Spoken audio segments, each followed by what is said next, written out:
hun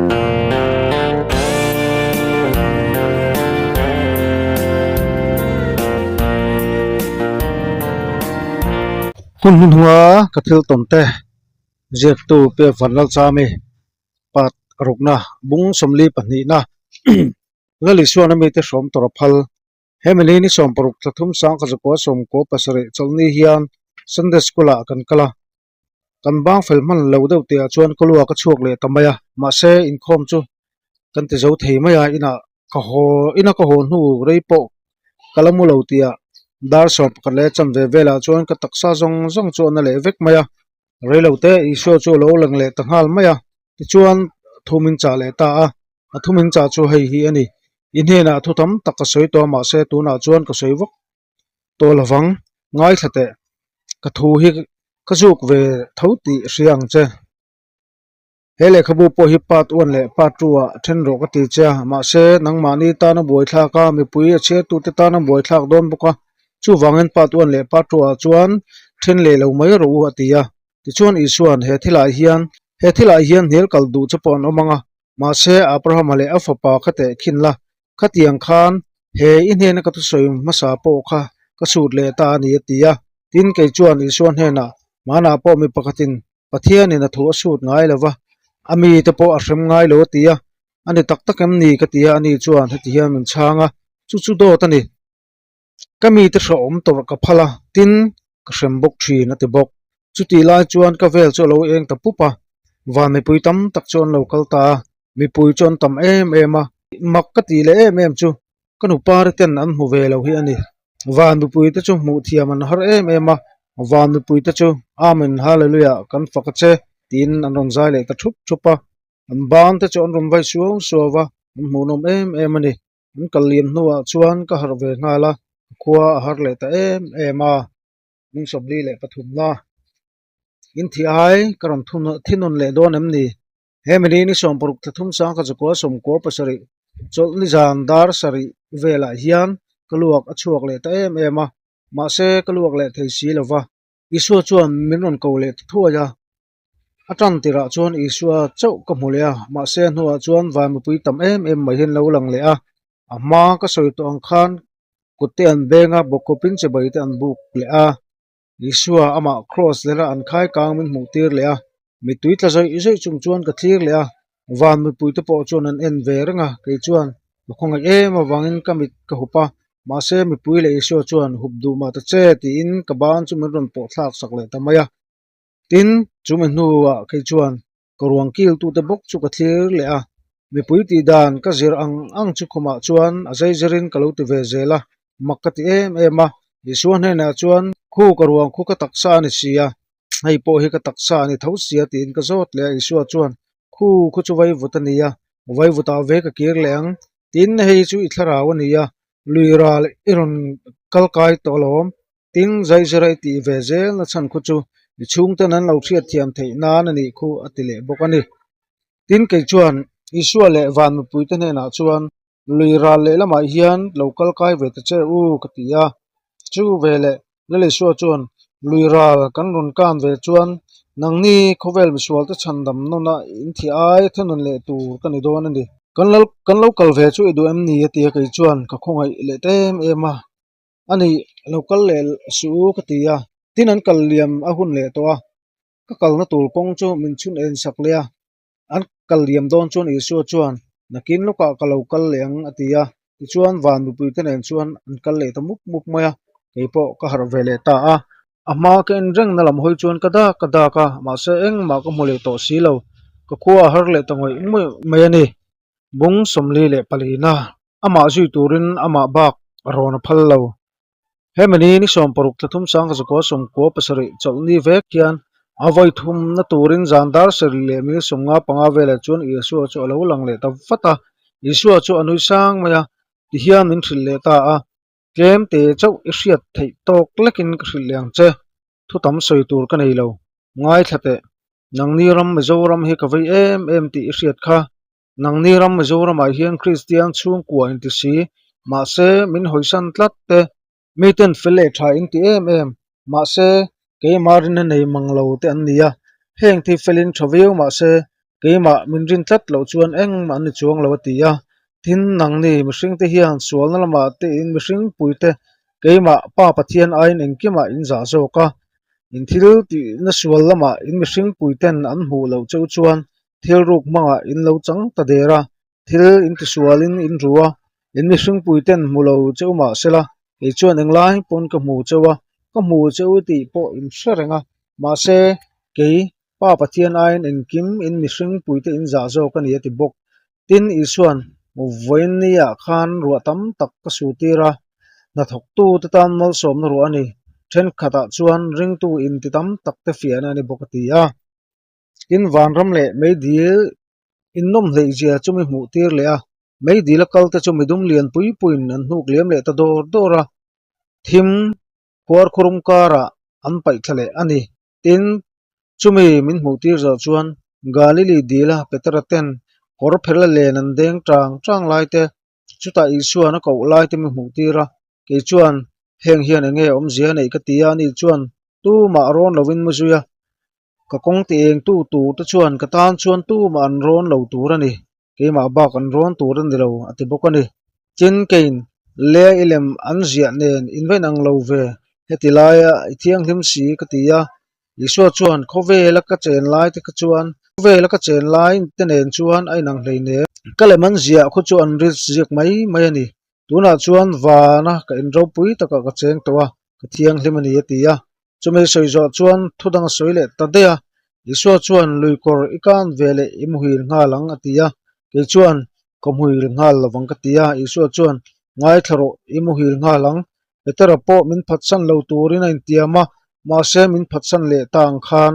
nang po muhil lo turin in tiama ma sela imuhil nga lang atia tin luikor karon kan vele chuan muthil pa ngain kamuhil tawang wang mai ani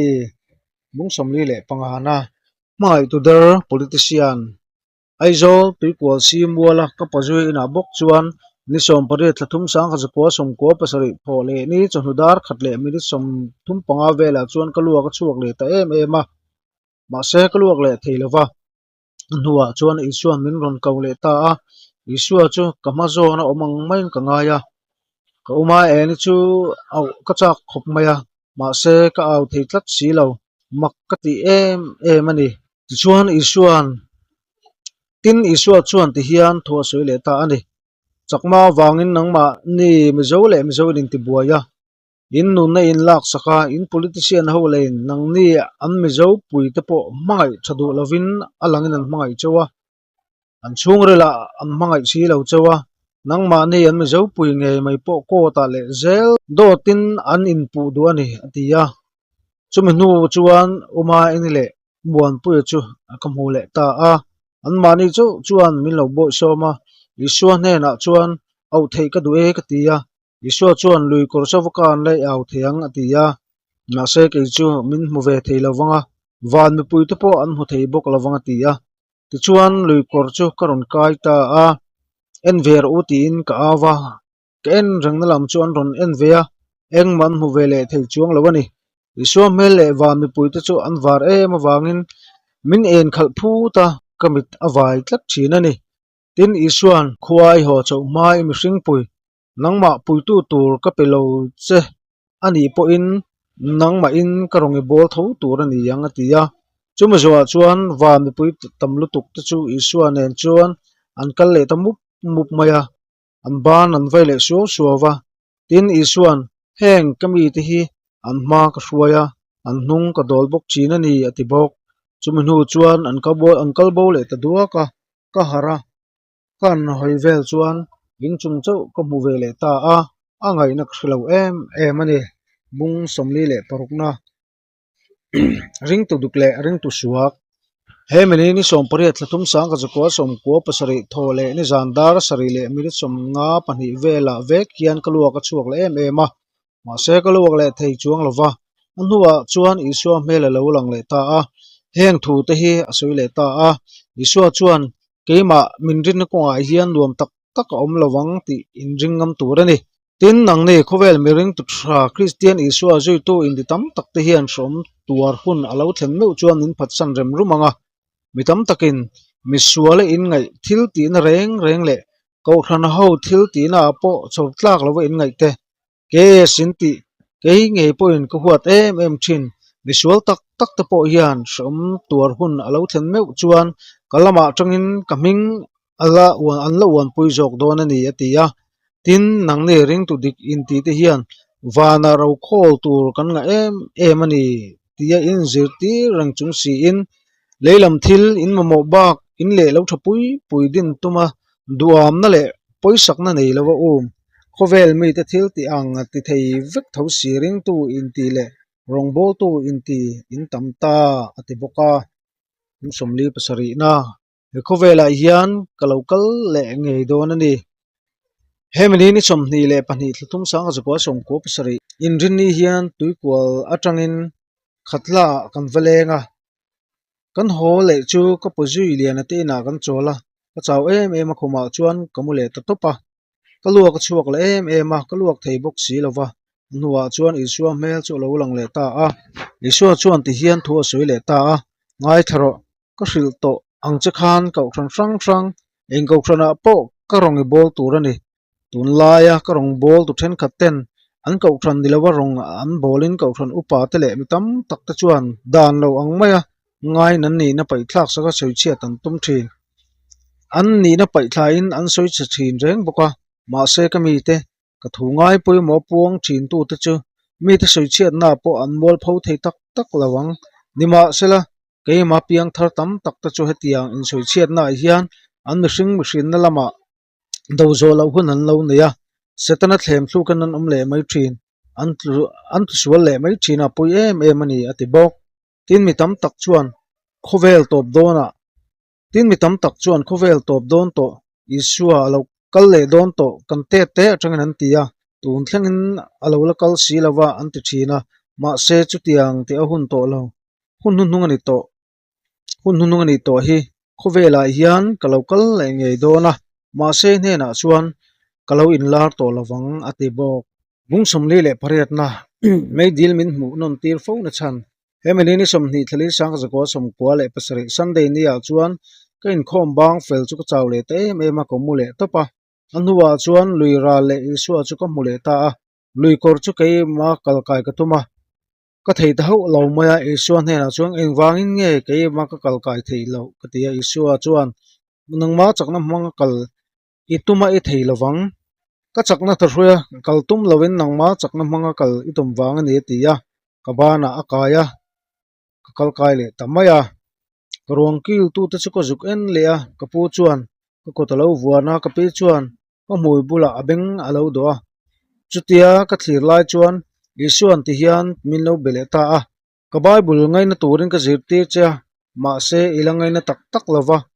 ichiar thadu lova chu wangin I o ti phuin om le anga ke mai rem ka ti huna chau itong le theyang atia ke chu ka in chirin ka zak em a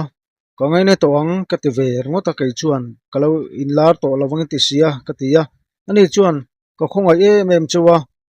tu soi tur tam em boka kalau kal lo theilo ani tin min thila tin bible ka chiarin ka chin chia pen tuin ka rina isu chuan chin chia ngai lo voi ka ti chiarna po ti tak positin chiarla I thin lung phe ka ziak tum jok ro pen tu I thai kha thai lo hre thei turin chiar ro ati boka tin ke chuan isu ne na chuan I tong thei lawang min tia ka tong thei lo te chuan eng tin nge thu ka soi theiang chonulama le zanlama hun ka mang le don si ka tia isu chuan tuna ri chuan I hne na ka thu soi te soi zo huna aphui le chau don ani tia tin leilam kan lo thlir thale a isu hne na ka zo na ti chu an lo ziak chhong mol mola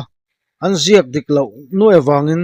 an ziak dik lo nuai mai ka zuk tia chuti lai chuan isuan meidil min hmu non tir le a meidila kal an tam em awangin kal an van tam em ve ka tia isu chuan khovel mi hring an tam angin keima min ngai saka min ring tu an tam lo mani atile a tin kein engwangin nge meidil min hmu non tir fo ka tia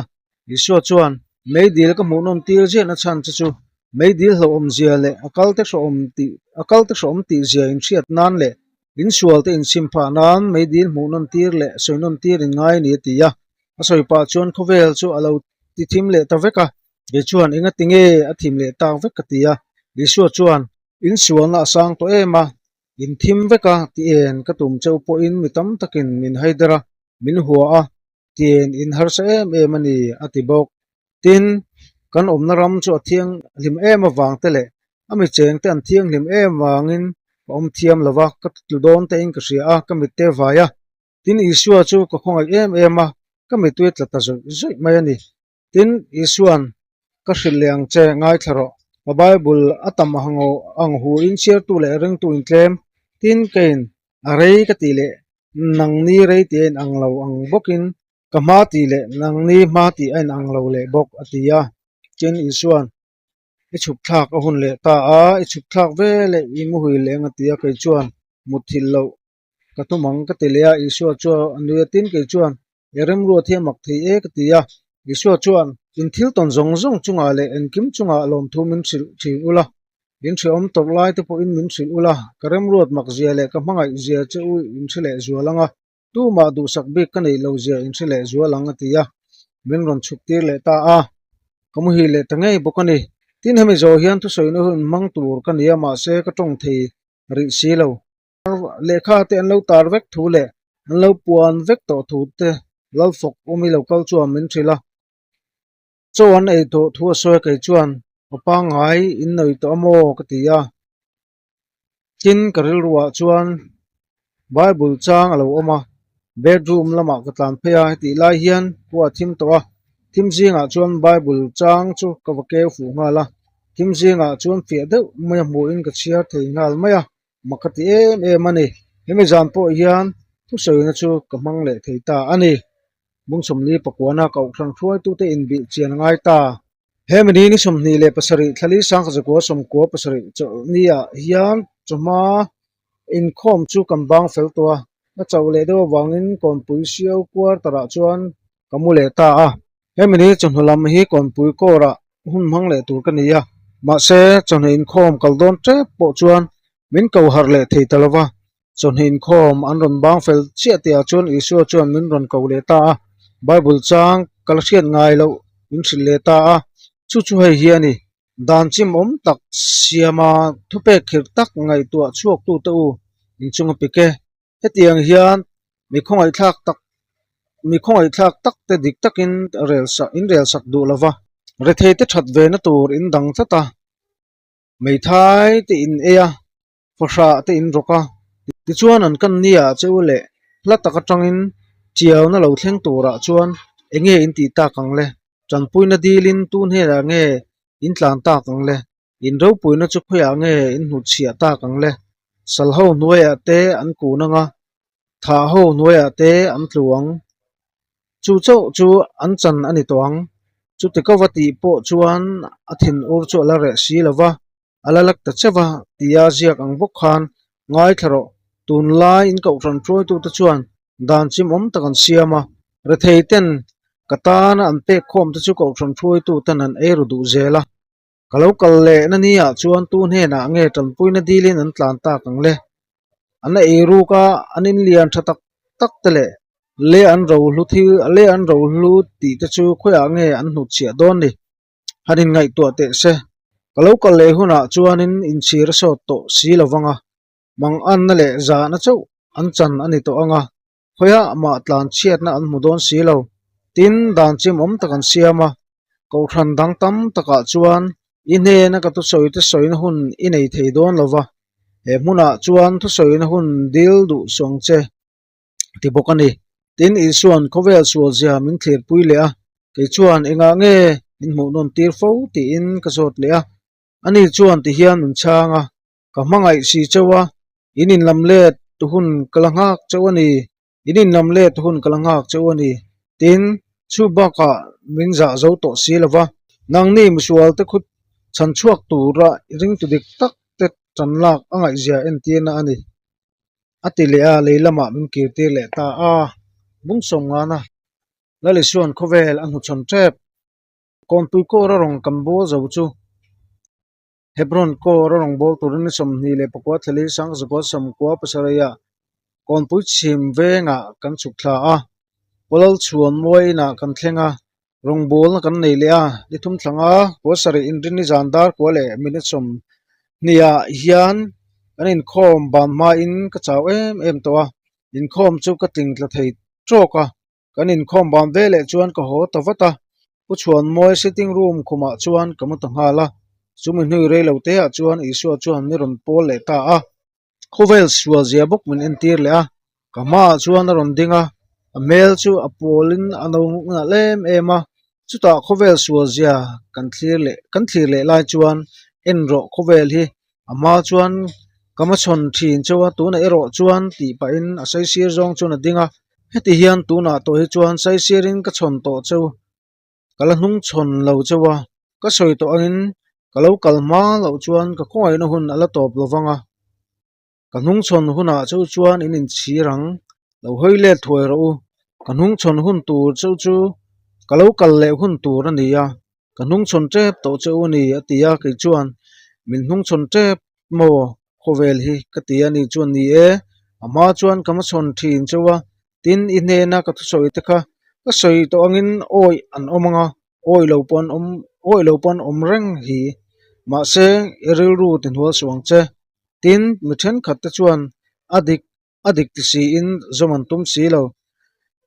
ti en an var tak e matia amit tui aluang le tangia nge ya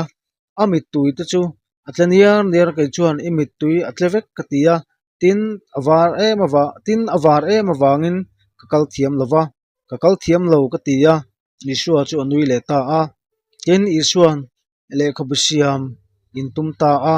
ziak tur ka pek zel chu chuan le khabusiam dan tu har sadona chu wangin inne na thu karon soi to ri lowang nima sela inne na ko reng dona chu wangin thlaphang reng suang che ka thu soi le ka en tin zo zai hi in tan chuan atok thokhat to ri e khovela hian kalokal le ngei dona nima sela inne na chuan kalo in lar to lawanga ti bokani ti chuan lui kor chu karon kan le a kalo har le ta ani angai nom khop nga ti kha mi buami a bung som nga